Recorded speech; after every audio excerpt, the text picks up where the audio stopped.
إن الحمد لله نحمده ونستعينه ونستغفره ونعوذ بالله من شرور أنفسنا ومن سيئات أعمالنا من يهده الله فلا مضل له ومن يضلله فلا هادي له وأشهد أن لا إله إلا الله وحده لا شريك له وأشهد أن محمدًا عبده ورسوله فقد قال الله تبارك وتعالى في كلامه المجيد والفرقان الحميد أعوذ بالله من الشيطان الرجيم بسم الله الرحمن الرحيم يوم نقول لجهنم هل امتلأت وتقول هل من مزيد وأزلفت الجنة للمتقين غير بعيد هذا ما توعدون لكل أواب حفيظ من خشي الرحمن بالغيب وجاء بقلب منيب ادخلوها بسلام ذلك يوم الخلود لهم ما يشاءون فيها ولدينا مزيد وكم أهلكنا قبلهم من قرن هم أشد منهم بطشا فنقبوا في البلاد هل من محيص إن في ذلك لذكرى لمن كان له قلب أو ألقى السمع وهو شهيد وقال الله تبارك وتعالى في موضع آخر أعوذ بالله من الشيطان الرجيم بسم الله الرحمن الرحيم يا أيها الذين آمنوا اتقوا الله حق تقاته ولا تموتن إلا وأنتم مسلمون يا أيها الناس اتقوا ربكم الذي خلقكم من نفس واحدة وخلق منها زوجها وبث منهما رجالا كثيرا ونساء واتقوا الله الذي تساءلون به والأرحام إن الله كان عليكم رقيبا يا أيها الذين آمنوا اتقوا الله وقولوا قولا سديدا يصلح لكم أعمالكم ويغفر لكم ذنوبكم ومن يطع الله ورسوله فقد فاز فوزا عظيما أما بعد فإن خير أصدق الحديث كتاب الله وخير الهدي هدي محمد صلى الله عليه وسلم وشر الأمور محدثاتها وكل محدثة بدعة وكل بدعة ضلالة وكل ضلالة في النار فأعوذ بالله من السميع العليم من الشيطان الرجيم بسم الله الرحمن الرحيم وجزاء سيئة سيئة مثلها فمن عفا وأصلح فأجره على الله إنه لا يحب الظالمين رب اشرح لي صدري ويسر لي أمري واحلل عقدة من لساني يفقهوا قولي رب زدني علما اللهم رب زدني علما سبحانك لا علم لنا إلا ما علمتنا إنك أنت العليم الحكيم برادران اسلام، معزز بزرگوں، نوجوان ساتھیوں، عزیز پیارے بچوں، قابل احترام پردہ نشین خواتین، حاضرین جمعہ، تمام تعریفیں اللہ رب العالمین کے لیے لائق و زیبا ہے جو سارے جہاں کا خالق، مالک، رب اور پالنہار ہے، جس نے ہم انسانوں کو پیدا فرمایا اور ہماری رشد و ہدایت کے لیے نبیوں کو اس کائنات کے اندر پے در پہ بھیجتا رہا، جو سلسلہ حضرت آدم علیہ السلام سے شروع ہو کر نبی آخر الزماں محمد مصطفیٰ صلی اللہ علیہ وسلم پر ختم ہوا، درود و سلام نازل ہو تمام نبیوں پر، خاص طور سے ہم سب کے آخری نبی امام الانبیاء سید المرسلین تاجدار بطحا نبی کائنات رحمت للعالمین محمد مصطفیٰ صلی اللہ علیہ وسلم پر اللہم صلی و بارک علیہ۔ برادران اسلام، اللہ تبارک و تعالی نے اس دنیا کے اندر ہم سبوں کو ایک جگہ جمع کر دیا ہے۔ ہم بستی کے طور پر، ملک کے طور پر، شہر کے طور پر ایک جگہ جمع ہیں۔ ایسی صورت میں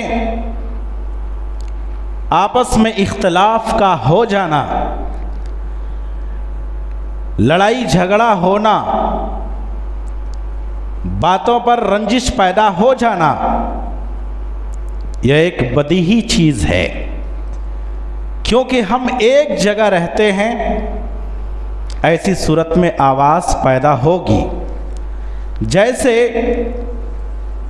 کچن میں بہت سارے ہانڈیاں ہوں تو آواز پیدا ہوتی ہے، ایک برتن ہو تو ایسی صورت میں آواز نہیں آئے گی، لیکن بہت سارے برتن ہوں تو آپس میں ٹکرانے کی وجہ سے آواز پیدا ہوتی ہے۔ یہی حال انسانوں کا ہے، یہی حال انسانوں کا ہے۔ انسان ایک جگہ رہنے کی وجہ سے آپس میں اختلاف ہوتا ہے، لڑائی جھگڑے اور باتوں پہ رنجش پیدا ہو جاتی ہے، لیکن انسانوں میں سب سے اچھا اور بہتر انسان وہ ہے جو اختلاف کو دور کر دے اور جو اصلاح کر لے۔ کبھی زیادتی ہو جاتی ہے، لیکن اچھا انسان وہ ہے جو صبر کر لے اور ایک دوسرے کو معاف کر دے۔ بحث و مباحثہ ہو جاتے ہیں، لیکن اچھا انسان وہ ہے جو صلح صفائی کا معاملہ کر لے۔ ہمیں ان مراحل کی طرف دیکھنے کی ضرورت ہے جب انسان ماں کے پیٹ میں ہوتا ہے تو اس وقت وہ کسی سے لڑائی نہیں کرتا، کسی سے جھگڑا نہیں کرتا۔ مر کر جب قبر کے اندر چلا جائے گا تو اس وقت وہاں پر کسی سے وہ کوئی لڑائی نہیں کرے گا اور نہ کر سکتا ہے۔ اور اسی طرح سے ایک دن ہم سب دنیا کی طرح آخرت میں میدان محشر میں جمع ہوں گے، جہاں پر سارے لوگ ہوں گے۔ آج تو دنیا میں کم لوگ ہیں، کتنے آئے اور کتنے چلے گئے اور کتنے ابھی آنے باقی ہیں، سب وہاں پر جمع ہوں گے، لیکن وہاں پر کوئی کسی سے لڑائی نہیں کر سکتا۔ سب نفسی نفسی کے عالم میں ہوں گے، پریشانی کے عالم میں ہوں گے۔ ہر ایک کو اپنی فکر ہوگی، ہائے ہمارا کیا ہوگا، ہمارا انجام کیا ہونے والا ہے، ہمارا حشر کیا ہونے والا ہے۔ کوئی کسی سے نہیں لڑے گا اور کوئی کسی سے جھگڑا نہیں کرے گا۔ ہمیں ان مراحل کی طرف دیکھنے کی ضرورت ہے، غور و فکر کرنے کی ضرورت ہے۔ ہماری اصلیت اور حقیقت یہ ہے، لیکن آج جب انسان ایک جگہ ہے تو آپس میں اختلافات کا پیدا ہونا، باتوں میں رنجش پیدا ہونا، یہ ایک بدیہی چیز ہے، ہوتا ہے۔ میرے اسلامی بھائیوں، آج ہم اس دنیا کے اندر آئے ہیں، لیکن آج ہمارے اندر انتقامی جذبہ بڑا ہی پیدا ہوتا ہے، انتقامی جذبہ ہوتا ہے، اختلافات ہو جاتے ہیں، اس پر بدلہ لینے کے لیے ہم پوری طور پر تیار ہوتے ہیں، موقع کی تلاش میں رہتے ہیں اور دیکھتے ہیں کب موقع آئے کہ ہم اس کا بدلہ لیں۔ لیکن یاد رکھ لیجئے، اللہ تبارک و تعالی نے قرآن کریم کے اندر ایسے لوگوں کے 3 مراحل کو بیان فرمایا ہے، 3 مراحل کا ذکر فرمایا ہے۔ اللہ رب العالمین نے قرآن کریم کے اندر کیا ارشاد فرمایا؟ وَجَزَاءُ سَيِّئَةٍ سَيِّئَةٌ مِثْلُهَا فَمَنْ عَفَا وَأَصْلَحَ فَأَجْرُهُ عَلَى اللَّهِ۔ اللہ تبارک و تعالیٰ نے یہاں پر 3 مراحل کو ذکر فرمایا ہے۔ پہلا مرحلہ یہ ہے کہ اگر کسی کو کسی سے اختلاف پیدا ہو جائے، اگر کوئی شخص کسی کے اوپر ظلم کرے تو ظلم کے بقدر اس سے بدلہ لے سکتا ہے۔ فَجَزَاءُ سَيِّئَةٍ سَيِّئَةٌ مِثْلُهَا، اسی کے مثل، اسی کے بقدر بدلہ لے سکتا ہے۔ کسی نے آنکھ پھوڑی ہے تو بدلے میں آنکھ پھوڑا جا سکتا ہے، لیکن زیادہ بدلہ نہیں لیا جا سکتا۔ اتنا ہی بدلہ لیا جا سکتا ہے جتنا بدلہ لینے کی اجازت اسلام نے دی ہے، اور یہ اسلام کا عدل ہے، یہ اسلام کا قانون ہے، اسلام نے ہمیں اس بات کی اجازت دی ہے۔ اتنا ہی بدلہ لیا جا سکتا جتنا کہ اس نے اس کے اوپر ظلم کیا ہے۔ فَجَزَاءُ سَيِّئَةٍ سَيِّئَةٌ مِثْلُهَا، یہ ایک صورت ہے، یہ ایک مرحلہ ہے۔ اور دوسرا مرحلہ یہ ہے کہ اللہ تبارک و تعالیٰ نے ارشاد فرمایا فَمَنْ عَفَا وَأَصْلَحَ فَأَجْرُهُ عَلَى اللَّهِ۔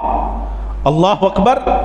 دوسرا مرحلہ یہ ہے کہ کسی نے کسی کے اوپر ظلم کیا اور زیادتی کی، لیکن سامنے والا اسے معاف کر دیتا ہے، درگزر فرما دیتا ہے، اصلاح کر لیتا ہے، تو اللہ تبارک و تعالیٰ نے فرمایا ایسے لوگوں کے حق میں اللہ تبارک و تعالیٰ کے یہاں اجر ہے اور اس کا بدلہ ہے۔ اللہ کے ذمے ایسے لوگوں کے لیے اجر ہے، ایسے لوگوں کا بدلہ ہے۔ اور یہ اعلیٰ اخلاق ہونے کی دلیل ہے، یہ اعلیٰ اخلاق پر فائز ہیں ایسے لوگ جو ایک دوسرے کو معاف کر دیتے ہیں، درگزر فرما دیتے ہیں۔ اسلام کا عدل یہ ہے کہ اگر وہ بدلہ لینا چاہے تو اسی کے بقدر لے سکتا ہے، لیکن اس کے باوجود سامنے والے کو معاف کر دیتا ہے، درگزر فرما دیتا ہے، اصلاح کر لیتا ہے۔ اللہ اکبر، یہ بہت بڑی چیز ہے، یہ بہت بڑی چیز ہے۔ تو اللہ تبارک و تعالیٰ نے ایسے لوگوں کے بارے میں خوشخبری سنائی، فَأَجْرُهُ عَلَى اللَّهِ، ایسے لوگوں کے لیے اللہ کے یہاں اجر ہے، بہترین بدلہ ہے۔ اور تیسری صورت یہ ہے کہ جب ایک آدمی کسی کے اوپر ظلم کرتا ہے، ظلم کرنے کی صورت میں جو مظلوم ہے سامنے والے سے اتنا زیادہ بدلہ لے لیتا ہے جتنا بدلہ لینے کی اجازت اسلام نہیں دیتا، اسلام نہیں دیتا۔ جتنا ظلم کیا ہے اس سے کہیں زیادہ بدلہ لے لیتا ہے۔ اللہ تبارک و تعالیٰ نے ایسے لوگوں کے بارے میں کیا ارشاد فرمایا؟ اِنَّهُ لَا يُحِبُّ الظَّالِمِينَ، اللہ تبارک و تعالیٰ ایسے ظالموں کو پسند نہیں کرتا، ایسے ظالموں کو پسند نہیں کرتا، ایسے ظالموں کو عزیز نہیں رکھتا جو ظلم کے دیش میں آ کر کے اتنا بدلہ لیتے ہیں جو ظلم سے زیادہ ہوتا ہے، ظلم سے زیادہ ہوتا ہے۔ افسوس کی بات ہے آج امت مسلمہ کا یہ معاشرہ اسی پر قائم ہے کہ آج ایک مظلوم ہے، لیکن مظلوم ہونے کی صورت میں جذبات میں آ کر کے اتنا بدلہ لیتے ہیں کہ وہ مظلوم بن کر کے نہیں رہتا، بلکہ وہ مظلوم ظالم بن جاتا ہے، وہ مظلوم ظالم بن جاتا ہے اور اتنا بدلہ لیتا ہے جتنا اسلام نے اس کی اجازت نہیں دی ہے۔ آج ہم مسلمانوں کا حال یہ ہے کہ آج اگر کسی نے کسی کو تکلیف پہنچائی، کسی نے کسی کو نقصان پہنچایا اور کسی نے کسی کے اوپر ظلم کیا، سامنے والا اب اس دیش میں اور اس جذبے میں آ جاتا ہے کہ وہ موقع کی تلاش میں رہتا ہے، وہ دیکھتا رہتا ہے کہ میں کس طرح سے اسے بدلا لوں اور کس طرح سے میں اسے ماروں، کس طرح سے میں اسے گالیاں دوں۔ آج مسلم سوسائٹی کا ماحول اس قدر بنا ہوا ہے، اگر ہمیں کوئی ایک گالی دیتا ہے ہم بدلے میں 10 گالیاں دیتے ہیں، اگر کوئی ایک تماچا مارتا ہے ہم کئی تماچے رسید کرتے ہیں۔ اس طرح سے ایک مظلوم آج مظلوم نہیں بلکہ وہ ظالم بنا بیٹھا ہے، وہ ظالم بنا بیٹھا ہے۔ اس لیے مسلمانوں، جب ایسے حالات پیدا ہوں، آپ کے اوپر کوئی ظلم کرے، بہتر یہ ہے جب آپ بدلہ لینا چاہتے ہیں تو اسی کے بقدر بدلہ لیں جتنا آپ کے اوپر ظلم کیا ہے، لیکن اس سے اعلیٰ درجے کا شرافت یہ ہے کہ وہ انسان سامنے والے کو معاف کر دے اور اس پر صبر کا مظاہرہ کرے۔ انشاءاللہ العزیز اللہ تبارک و تعالیٰ کے یہاں آپ کا مقام اور مرتبہ بہت اونچا ہوگا، بہت اعلیٰ ہوگا۔ اللہ تبارک و تعالیٰ نے ایسے لوگوں کے لیے خوشخبری سنائی ہے۔ اللہ اکبر۔ آج اگر ہر انسان بدلہ لینے پر تل جائے، بدلہ لینے لگے ہر معاملے میں، آج کا یہ معاشرہ امن والا معاشرہ نہیں ہوگا۔ آج کے گھر کا ماحول مامون والا نہیں رہے گا، بلکہ بکھر کر کے رہ جائے گا۔ معاشرے کے اندر فتنہ اور فساد برپیں گے، دنگے ہوں گے، لوگ خون کے پیاسے ہو جائیں گے اور آپس میں تہس نہس ہو کر کے رہ جائے گا۔ اس لیے اسلام نے یہ اجازت دی ہے کہ بدلہ لے، لیکن اتنا ہی جتنا ظلم کیا گیا ہے، ورنہ معاف کر دے اور چھوڑ دے۔ میرے اسلامی بھائیوں، آئیے میں آپ کو بتاتا چلوں، آج کا ہر مسلمان گنہگار ہے۔ کوئی نہیں کہہ سکتا کہ میں نے اللہ کے حق میں کوئی گناہ نہیں کیا ہے۔ آج مسجد میں بیٹھنے والے تمام افراد، مسجد میں بیٹھے ہوئے سارے لوگ، ہم سب گنہگار ہیں۔ آج ممبر پر چڑھنے والا، آج درس و تدریس کا کام انجام دینے والا، آج فتویٰ دینے والا، آج اس معاشرے کے اندر کسی ولی کو ڈھونڈا جائے تو کوئی ولی ایسا نہیں ملے گا جس نے اللہ کے حق میں کوئی گناہ نہ کیا ہو۔ ہم سب گنہگار ہیں، سب گنہگار ہیں، سب کا دامن گناہوں سے لتھڑا ہوا ہے۔ لیکن آج ہر گنہگار یہ چاہتا ہے کہ ہمیں معاف کر دیا جائے، ہمیں معاف کر دیا جائے، ہمیں درگزر کر دیا جائے۔ ہم سب چاہتے ہیں کہ اللہ تبارک و تعالی ہمارے گناہوں کو معاف کر دے۔ کیا ہم سب نہیں چاہتے ہیں؟ ہم سب کی خواہش اور تمنا ہے۔ ہر گنہگار، ہر مجرم یہی چاہتا ہے کہ میرے جرم کو معاف کر دیا جائے، میرے گناہ کو معاف کر دیا جائے، میرے گناہ کو، میرے جرم کو لوگوں کے سامنے نہ لایا جائے۔ میرے اسلامی بھائیوں، میری ماں اور بہنیں، جب ہم سب کی خواہش یہی ہے کہ ہمارا جرم معاف کر دیا جائے، تو کیا آپ یہ نہیں چاہتے ہیں جس طرح سے آپ یہ چاہتے ہیں کہ آپ کا جرم معاف ہو، تو آپ کے اندر بھی یہ تڑپ اور جذبہ ہونی چاہیے کہ سامنے والے کے جرم کو بھی آپ بھی معاف کر دیں، آپ بھی معاف فرما دیں۔ اللہ تبارک و تعالی، اللہ اکبر، ہمارے کتنے گناہوں کو معاف فرما دیتا ہے۔ اللہ رب العالمین کس قدر معافی کا اعلان کرتا ہے اور کس قدر ہمارے گناہوں کو نظر انداز کر دیتا ہے، آپ اس کا حساب بھی اور اندازہ بھی نہیں لگا سکتے۔ اللہ رب العالمین نے قرآن کریم کے اندر ارشاد فرمایا، وَمَا أَصَابَكُم مِّن مُّصِيبَةٍ فَبِمَا كَسَبَتْ أَيْدِيكُمْ وَيَعْفُو عَن كَثِيرٍ۔ اللہ تبارک و تعالیٰ نے ارشاد فرمایا، انسان کے اوپر جو مصیبت پہنچتی ہے، جو تکلیف اور آزمائشیں پہنچتی ہے، یہ انسانوں کے ہاتھوں کے کرتوت کا نتیجہ ہے، یہ اپنے اعمال کا نتیجہ ہے۔ جو انسان مصیبتوں اور پریشانیوں کے اندر گر جاتا ہے، لیکن اللہ تبارک و تعالیٰ بہت سارے گناہوں کو اسے معاف فرما دیتا ہے، نظر انداز کر دیتا ہے۔ وَيَعْفُو عَن كَثِيرٍ، بہت سارے گناہوں کو معاف فرما دیتا ہے۔ اللہ اکبر۔ اگر ہمارے ایک ایک گناہ پر اللہ ہماری گرفت کرنے لگے، دنیا کا کوئی انسان نہیں بچ سکتا، کوئی انسان نہیں بچ سکتا۔ لیکن اللہ تبارک و تعالی ہمارے بہت سارے گناہوں کو معاف فرما دیتا ہے۔ میرے اسلامی بھائیوں، میری ماں اور بہنیں، جس طرح سے اللہ تبارک و تعالی ہمارے گناہوں کو معاف فرما دیتا ہے، بہت سارے جرائم کو ہم سے نظر انداز کر دیتا ہے، اسی طرح سے ہمیں بھی چاہیے کہ ہم لوگوں کے گناہوں کو معاف فرما دیں، لوگوں کے جرم کو معاف فرما دیں۔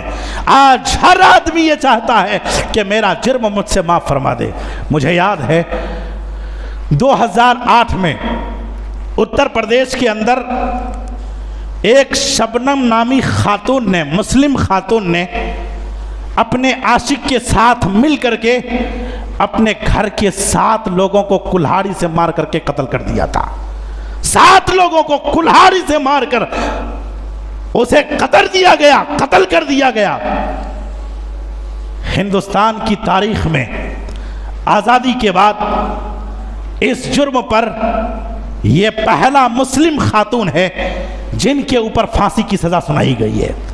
یہ پہلا مسلم خاتون ہے جو ہندوستان کی تاریخ میں آزادی کے بعد یہ سب سے پہلے ایک خاتون کے اوپر پھانسی کی سزا سنائی گئی. جب پھانسی کی سزا سنائی گئی تو صدر جمہوریہ کے پاس انہوں نے اپیل دائر کی اور ریکویسٹ کی، معافی کا درخواست کیا گیا، لیکن صدر جمہوریہ نے اسے مسترد کر دیا گیا. میرے اسلامی بھائیوں، میں اس واقعے کو اس لیے بیان کرتا ہوں، میں آپ کو بتانا چاہتا ہوں کہ دیکھیے ایک بڑا مجرم بھی جو 7 آدمیوں کا قاتل ہے، جسوں نے بلا وجہ اپنے گھر کے، اپنے ماں باپ کو، اپنے بھائی کو، اپنے بھابھی کو، اپنے بھتیجوں کو قتل کیا، لیکن جب پھانسی کی سزا سنائی جاتی ہے تو اس جرم سے بچنے کے لیے اپیل دائر کرتے ہیں. وہ بھی اس گناہ سے، اس جرم سے بچنا چاہتے ہیں، اس سزا سے بچنا چاہتے ہیں.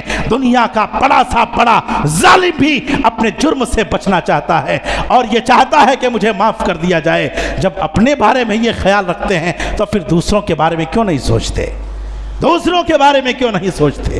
آپ دوسروں کو بھی معاف کیجئے، دوسروں کے غلطیوں کو نظر انداز کیجئے. اگر ایسا کچھ معاملہ پیش آئے تو اصلاح کر لیجئے، صبر کر لیجئے، صفح صلاحی کا معاملہ کر لیجئے. انشاءاللہ آپ کا مقام اور مرتبہ اللہ تبارک و تعالیٰ کے یہاں بہت اونچا ہوگا اور بہت اعلیٰ ہوگا. میرے اسلامی بھائیوں، اللہ کے پیارے حبیب جناب اکرم محمد رسول اللہ صلی اللہ علیہ وسلم جو دین لے کر کے آئے وہ سراپا رحمت ہے. نبی کائنات محمد مصطفیٰ صلی اللہ علیہ وسلم نے کس قدر لوگوں کے اوپر رحم و کرم کا معاملہ فرمایا ہے. آپ نبی کی سیرت کو پڑھیے، آپ کو اندازہ ہوگا. اللہ اکبر، اپنے تو اپنے ہوتے ہیں، غیروں کو بھی، ظالموں کو اور بڑے بڑے جابر اور سرکش بادشاہوں کو اور لوگوں کو بھی معاف کیا ہے. معاف کیا ہے. وہ جذبہ ہمیں اپنے اندر پیدا کرنا ہوگا، تب جا کر کے یہ معاشرہ پر امن معاشرہ ہوگا، امن قائم ہوگا، لوگ راحت اور سکون کی زندگی گزر بسر کریں گے. شرط یہ ہے کہ وہ صفت ہمیں اپنے اندر پیدا کرنے کی ضرورت ہے. اللہ کے پیارے حبیب جناب اکرم محمد مصطفیٰ صلی اللہ علیہ وسلم نے کس قدر ظالموں کو معاف کیا ہے، میں چند مثالیں اور چند واقعات آپ کے سامنے رکھنا چاہتا ہوں. اللہ کے پیارے حبیب محمد رسول اللہ صلی اللہ علیہ وسلم کے اوپر کس قدر ظلم کے پہاڑ توڑے گئے. اللہ اکبر، بیان سے باہر ہے، بیان سے باہر ہے. ستائے گئے، مارے گئے، آپ کو تڑپائے گئے اللہ کی راستے میں. آپ کے اوپر اونٹوں کی اوجڑیاں رکھ دی گئی، آپ کے راستے میں کانٹے بچھائے گئے. لیکن اللہ گواہ ہے، عائشہ رضی اللہ تعالیٰ عنہ بیان فرماتی ہیں نبی کائنات محمد رسول اللہ صلی اللہ علیہ وسلم نے کبھی بھی اس دنیا میں اپنی ذات کے لیے کبھی کسی سے کوئی بدلہ نہیں لیا. اپنے خاندان والوں کے لیے، اپنے گھر والوں کے لیے، اپنے اہل و عیال کے لیے، خود اپنی ذات کے لیے کبھی آپ نے کسی سے کوئی بدلہ نہیں لیا، کوئی بدلہ نہیں لیا. تاریخ کے اندر کوئی ایسا واقعہ نہیں ملتا ہے جو نبی کریم صلی اللہ علیہ وسلم نے اپنی ذات کے لیے کسی سے کوئی بدلہ لیا ہو. اگر بدلہ لیا ہے تو اسلام کے خاطر، اسلام کے حدود کو پامال کرنے والوں سے اور اسلام کی حدوں کو پار کرنے والوں سے، اسلام کے خلاف سازشیں کرنے والوں سے بدلہ لیا ہے. اپنی ذات کے لیے، اپنے اہل و عیال کے لیے کبھی بدلہ نہیں لیا. اللہ اکبر. اللہ کے پیارے حبیب محمد رسول اللہ صلی اللہ علیہ وسلم کو جب ستایا گیا، پریشان کیا گیا، کئی واقعات ہیں. آپ صلی اللہ علیہ وسلم ایک سفر پر جا رہے تھے، تھکا ماندہ ہونے کی وجہ سے آپ صلی اللہ علیہ وسلم ایک جھاڑ کے نیچے آرام کرنے کی غرض سے لیٹ گئے، آرام کرنے لگے. اتنے میں آپ کی آنکھ لگ گئی. ایک بدو، ایک دیہاتی آیا، نبی کریم صلی اللہ علیہ وسلم کی تلوار کو اپنے ہاتھ میں لے کر کے کہتا ہے، اے محمد بتاؤ آج تمہیں میرے ہاتھ سے کون بچائے گا. اللہ اکبر. جس انسان کو، جس مسلمان کو، جس آدمی کو اللہ رب العالمین کی ذات پر یقین اور بھروسہ ہوتا ہے، دنیا کی کسی بھی طاقت سے نہیں ڈرتا. دنیا کے کسی بھی طاقت سے نہیں ڈرتا۔ اللہ کے پیارے حبیب محمد رسول اللہ صلی اللہ علیہ وسلم نے کیا جواب دیا؟ اللہ، میرا اللہ مجھے بچائے گا، میرا اللہ مجھے بچائے گا۔ اتنا کہنا تھا، وہ بدو، وہ دیہاتی تھر تھر کانپنے لگا اور تلوار ہاتھ سے زمین پر گر گئی۔ نبی کائنات صلی اللہ علیہ وسلم نے اس تلوار کو اپنے ہاتھ میں لیا اور کہا کہ اب بتاؤ میرے ہاتھ سے تمہیں کون بچائے گا، میرے ہاتھ سے تمہیں کون بچائے گا؟ کافر تھا، اللہ کو مانتا نہیں تھا، ریکویسٹ کیا، عاجزی کی۔ اللہ اکبر، نبی کائنات محمد رسول اللہ صلی اللہ علیہ وسلم نے چھوڑ دیا، معاف کر دیا، کوئی بدلہ نہیں لیا۔ چاہتے تو مار سکتے تھے، کچھ بھی کر سکتے تھے، لیکن اللہ کی خاطر معاف کر دیا، معاف کر دیا نبی کائنات صلی اللہ علیہ وسلم نے۔ آپ کو معلوم ہے لبید بن عاصم نے نبی کائنات محمد رسول اللہ صلی اللہ علیہ وسلم کے اوپر جادو کیا۔ آپ کو بتایا گیا فلاں شخص نے فلاں کنویں میں کنگھی کے دانتوں میں اور آپ کے بالوں میں جادو کر کے اس کنویں میں پھینک دیا ہے۔ نبی کائنات صلی اللہ علیہ وسلم نے اس کا اثر جب تک اس دنیا میں رہے آپ محسوس کرتے رہے، لیکن نبی کائنات صلی اللہ علیہ وسلم کے اوپر قربان جائیے، آپ صلی اللہ علیہ وسلم نے اس سے بھی کوئی بدلہ نہیں لیا۔ اسی طرح سے ایک یہودیہ عورت نے گوشت میں زہر ملا کر کے آپ صلی اللہ علیہ وسلم کو کھلایا۔ آپ صلی اللہ علیہ وسلم نے اس گوشت کے ٹکڑے کو جب اپنے منہ میں ڈالا اور حلق کے نیچے اتارنا چاہا، نبی کائنات صلی اللہ علیہ وسلم کو بتایا گیا، اے اللہ کے رسول، اس گوشت کے اندر زہر ملا ہوا ہے۔ آپ نے باہر تھوک دیا اور اس زہر کے اثر کو نبی کائنات صلی اللہ علیہ وسلم نے اپنی آخری سانس تک محسوس کرتے رہے، لیکن قربان جائیے اس نبی پر، اس نبی نے اس عورت سے کوئی بدلہ نہیں لیا، کوئی بدلہ نہیں لیا۔ اللہ اکبر۔ ایک مرتبہ حضرت عائشہ رضی اللہ تعالی عنہا نے نبی کائنات صلی اللہ علیہ وسلم سے سوال کیا، اے اللہ کے رسول صلی اللہ علیہ وسلم، آپ ہمیں بتائیے کیا آپ کے اوپر احد والے دن سے بھی زیادہ کوئی سخت دن پہنچا ہے؟ کوئی سخت دن آپ کو دیکھنے کو ملا ہے؟ احد والے دن، احد والے دن، جنگ احد سے بھی زیادہ خطرناک موقع آپ کے سامنے آیا یا اس سے زیادہ کٹھن حالات کا آپ کو سامنا کرنا پڑا؟ اللہ اکبر۔ نبی کائنات صلی اللہ علیہ وسلم نے کیا فرمایا؟ اے عائشہ، تمہاری قوم سے مجھے بڑی بڑی تکلیفیں پہنچی ہے، بہت ساری تکلیفیں پہنچی ہیں، تمہاری قوم نے مجھے ستایا اور میرے اوپر ظلم و ستم کے پہاڑ کو توڑا، لیکن مجھے سب سے زیادہ تکلیف اس دن پہنچا جب میں طائف والوں کے پاس گیا اور ان کے پاس دعوت توحید کو رکھا۔ اللہ تبارک و تعالیٰ کی دعوت کو جب میں نے ان کے سامنے رکھا تو اس کے جواب میں انہوں نے کوئی مثبت جواب نہیں دیا، بلکہ انہوں نے مجھ کے اوپر حملہ کیا اور مجھے مارا، پتھروں سے مار مار کر کے مجھے لہو لہان کر دیا گیا۔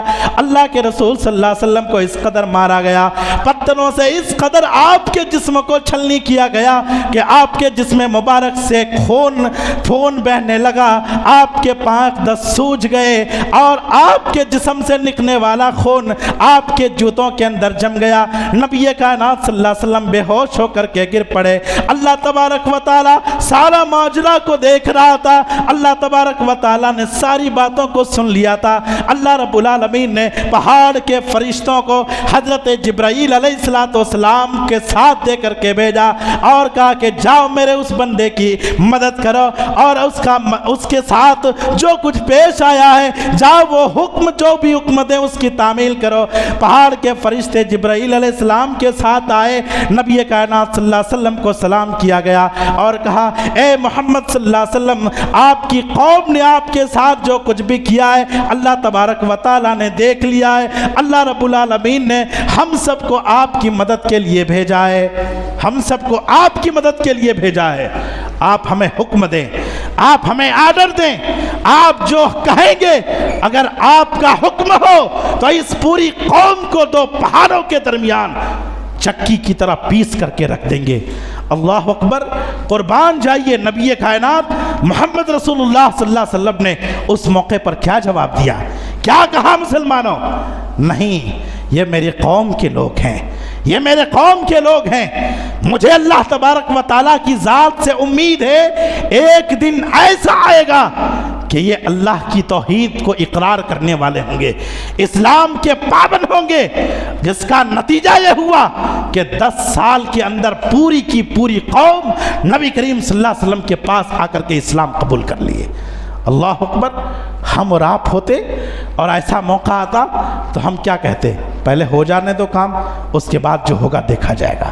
لیکن قربان جائیے، نبی کائنات صلی اللہ علیہ وسلم نے کہا اللہم اہدی قومی فإنہم لا یعلمون، یہ میری قوم کے لوگ ہیں، یہ جانتے نہیں ہیں، ایک دن ایسا آئے گا کہ یہ پھر سیدھے راستے پر آ جائیں گے۔ چھوڑنے کا نتیجہ یہ ہوا کہ 10 سال کے اندر پوری قوم آ کر کے اسلام قبول کر لیا۔ اسلام اخلاق سے پھیلا ہے، معاف کرنے سے پھیلا ہے، ایک دوسرے کے ساتھ رحم و کرم کا معاملہ کرنے سے پھیلا ہے۔ تلوار کی زور سے اسلام نہیں پھیلا ہے، تلوار کی زور سے اسلام نہیں پھیلا ہے، جو آج دنیا واویلا مچاتی ہے کہ اسلام تلوار کی زور سے پھیلا، نہیں، مسلمانوں کے اخلاق سے، مسلمانوں کے کردار سے یہ اسلام پھیلا ہے۔ تو میرے اسلامی بھائیوں، اللہ کے پیارے حبیب محمد رسول اللہ صلی اللہ علیہ وسلم نے کس قدر بڑے سے بڑے ظالموں کو معاف کیا ہے۔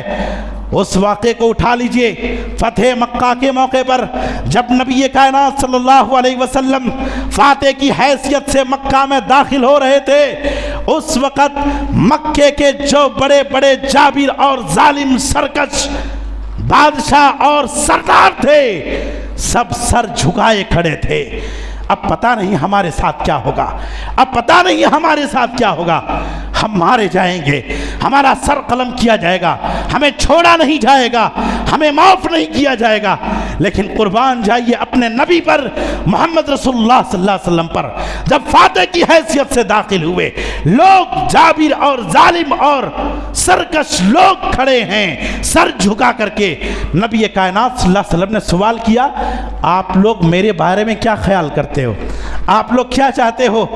لوگوں نے کہا، ان میں سے ایک وہ بھی تھا جنہیں ہم ابو سفیان کے نام سے جانتے ہیں، اسلام لانے سے قبل اسلام کے خلاف انہوں نے جو جو سازشیں کی ہیں آج بھی تاریخ کے صفحات پر درج ہیں، مسلمانوں کو بہت ستایا ہے، پریشان کیا ہے۔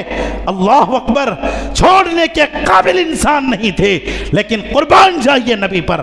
نبی کائنات صلی اللہ علیہ وسلم نے جب یہ سوال کیا تو کہا کہ ہم خیر کی امید رکھتے ہیں، آپ سے بھلائی کی امید رکھتے ہیں، ہم تو یہی سمجھتے ہیں کہ ہمارے ایک ایسے بھائی کا بیٹا آپ ہیں جو ہمارے ساتھ خیر کا معاملہ کرتے تھے، یعنی عبداللہ ہمارے ساتھ خیر کا معاملہ کرتے تھے، اور ہم یہی امید رکھتے ہیں کہ آپ بھی ہمارے ساتھ خیر کا معاملہ کریں گے۔ اس وقت نبی کائنات صلی اللہ علیہ وسلم نے کیا جواب دیا تھا؟ کیا کہا اللہ کے رسول صلی اللہ علیہ وسلم نے؟ کہا، لوگو آج میں تم لوگوں سے وہی بات کہتا ہوں جو حضرت یوسف علیہ السلام نے اپنے بھائیوں سے کہا تھا۔ حضرت یوسف علیہ السلام نے اپنے بھائیوں سے کہا تھا، کیا کہا تھا؟ لا تصریب علیکم اليوم اذهبوا فانتم الطلقاء، تم سب آزاد ہو، کوئی سرزنش نہیں کی جائے گی، کوئی زیادتی نہیں کی جائے گی، تم سے کوئی بدلہ نہیں لیا جائے گا۔ اذهبوا فانتم الطلقاء، جاؤ تم سب آزاد ہو، تم سب آزاد ہو، کچھ نہیں ہوگا۔ جو ابو سفیان کے گھر میں داخل ہو جائے، جو فلاں کے گھر میں داخل ہو جائے، جو فلاں جگہ داخل ہو جائے، اس کے لیے امن ہے، اس کے لیے چین اور سکون ہے، اور اس کے اوپر کوئی زیادتی نہیں کی جائے گی۔ یہی بات حضرت یوسف علیہ السلام نے اس وقت کہا تھا۔ آپ جانتے ہیں یوسف علیہ السلام کے واقعے کو بڑی تفصیل سے آپ جانتے ہیں۔ بھائیوں نے حسد اور جلن کی بنیاد پر قتل کرنے کے غرض سے، مارنے کے ارادے سے کنویں میں پھینک دیا، لیکن کہاوت ہے جسے اللہ رکھے اسے کون چکھے۔ اللہ تبارک و تعالیٰ نے حفاظت کی اور کنویں سے نکال کر مصر تک پہنچایا، اور